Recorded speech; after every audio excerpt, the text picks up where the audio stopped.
Welcome back to ASEAN Newsroom, and this is how the world looked this morning, starting from Japan's related development, as 5 prefectures have been removed from the list of 12 Japanese prefectures facing strict control over the export of food products due to fears of radioactive contamination. Public Health Minister Jurin Laksanavisit yesterday said the updated list now includes Fukushima, Gunma, Ibaraki, Aomori, Miyagi, Tokyo and Chiba, with Kanagawa Prefecture being a new addition. Ministerial regulations related to the standard of radiation contamination in food products should be completed within a month. Since food products like seafood, vegetables and fruits imported from Japan are strictly controlled, exporters have to identify the origin of the products and put them through state-run lab tests to check if they are radiation-free. He said that the lab test would be followed by a second test conducted by the Food and Drug Administration or FDA before the products are put on the shelves for consumption. He added that the FDA has tested 322 products so far and none have been found contaminated. In addition, the Medical Science Department has not found any radiation contamination in the environment in Thailand. Japan's Vice Minister for Foreign Affairs Makiko Kikuta met Jurin at the Public Health Ministry yesterday to offer gratitude for the humanitarian assistance offered, as well as Thai pediatricians and nurses being sent to Japan to help quake and tsunami victims. British Prime Minister David Cameron and US President Barack Obama on Wednesday once again underlined the importance of US-UK relations, referring to them as special and essential. Obama was equally warm about the relationship between the US and Britain, as it is a special relationship and an essential relationship. In a wide-ranging question and answer session, Obama and Cameron reaffirmed their joint resolve on Libya. He said the Libyan leader Muammar Gaddafi must go. He also said it is impossible to imagine a future for Libya with Gaddafi still in power. The international community has stepped up both the air campaign and diplomatic efforts against the regime in a bid to break a virtual stalemate between the rebels in the east and Gaddafi, who maintains a stronghold on most of the West. Obama also reaffirmed their commitment to helping and supporting the desire for democracy among people across the Middle East. As historic change unfolds across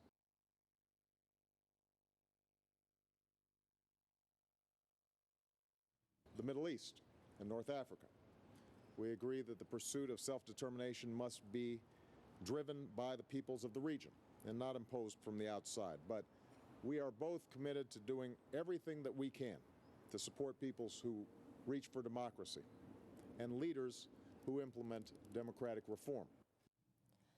The U.S. leader also welcomed European sanctions, including an EU assets freeze and a visa ban on Syrian President Bashar Assad and 9 members of his regime. The experts said yesterday that the United Kingdom new bribery law will inject fresh life into anti-corruption efforts in Thailand and affect the Thai companies doing business with British firms or conducting operations in the UK. The Bribery Act 2010, which comes into force on July the 1st, prohibits UK firms from offering bribes to foreign public officials. Banyong Pongpanit, chairman of part4 Capital, said at the How New Foreign Bribery Laws Affects Companies in Thailand seminar hosted by the Thai Institute of Directors or IOD that such laws imposed by developed countries will help developing countries like Thailand to get rid of corruption problems. Banyong said he believed that widespread corruption in Thailand was a fundamental cause of political violence and a widening income gap between the rich and the poor.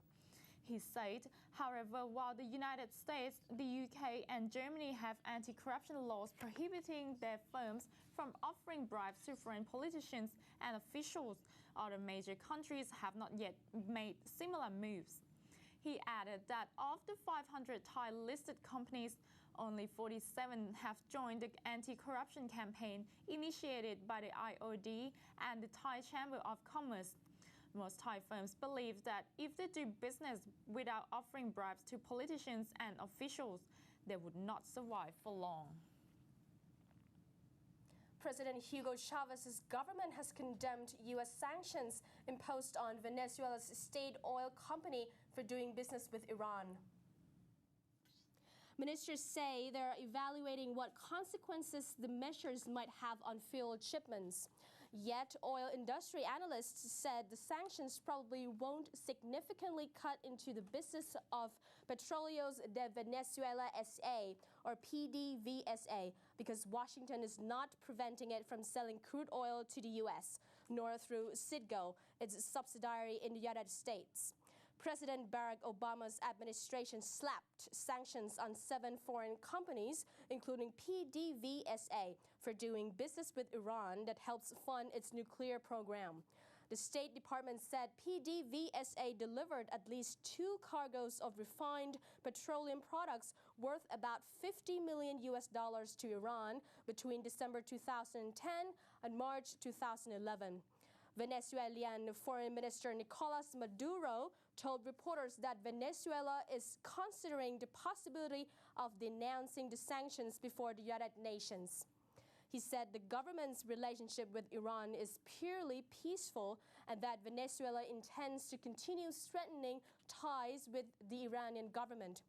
Energy Minister Rafael Ramirez said shipments of heavy crude oil to PDVSA's U.S.-based subsidiaries will continue, but the company cannot guarantee shipments to non-affiliated private oil companies.